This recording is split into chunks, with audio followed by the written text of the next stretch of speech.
Hey, classmates. Hi, it's Rob Cater, and we're here to kind of review some of the this week's concepts from our book on agribusiness. And I've really enjoyed this chapter and really reviewing your remarks. So as you can tell by the rhythm of how the class is working out, usually on Sunday, Saturday, Sunday over the weekend, I go ahead and give you the intro on my take on the next chapter that you'll be reading.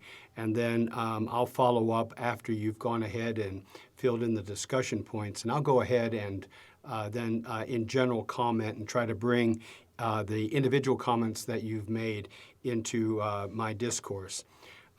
Really enjoyed this last chapter and talking to you a little bit about decision making.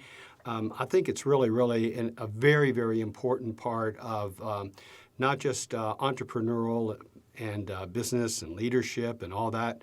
It's really an important part of who you are and what you're really going to make of yourself. And some of the limitations we talked about, and I'm not going to go back and regurgitate the book, but suffice it to say, I think that we had a really good discussion, and I appreciate each and every one of you participating in the way that you did.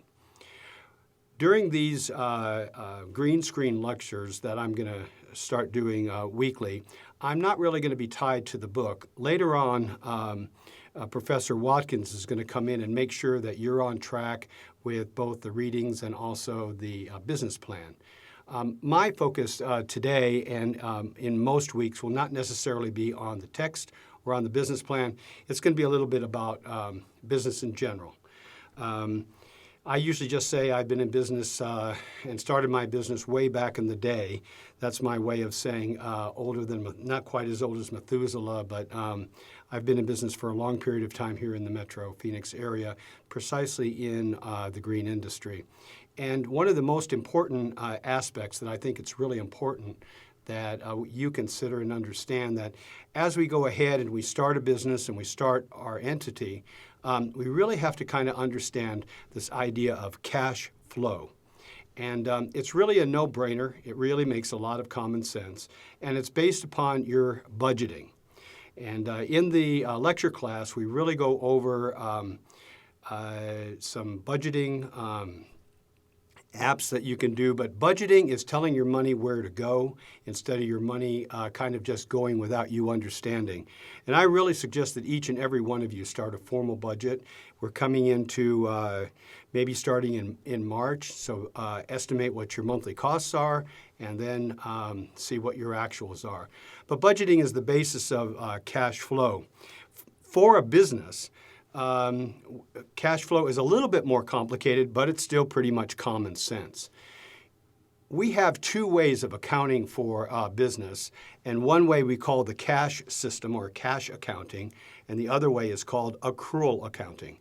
And basically, the cash accounting system is when you get your money in and you put it into the bank, at that moment, the income is realized. When you write a check, from your checkbook, that way the expense is realized. Money in, money out.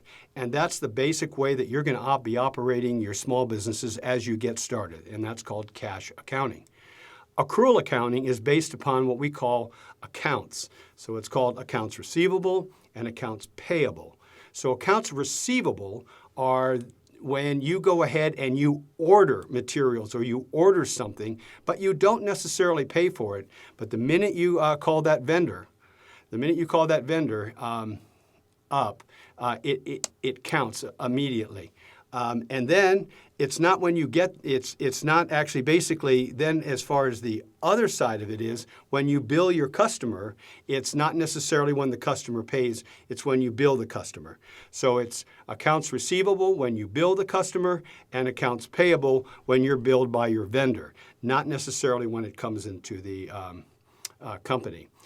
What I really wanted to try to focus on, and I feel a bit rushed, but I do want to go ahead and give you a sense of this.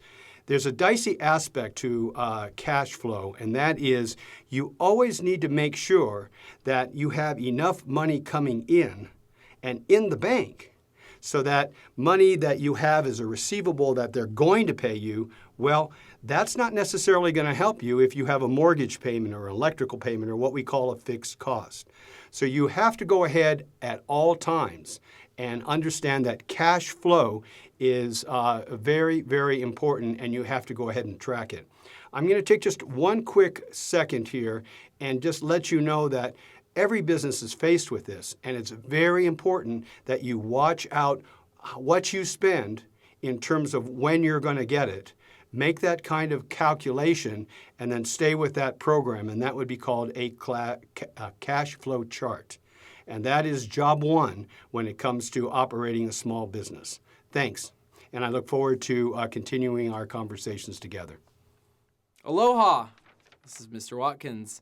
I'm back on the grind here at Mesa Community College again. I was gone for a work conference, and I appreciate everybody's patience with that.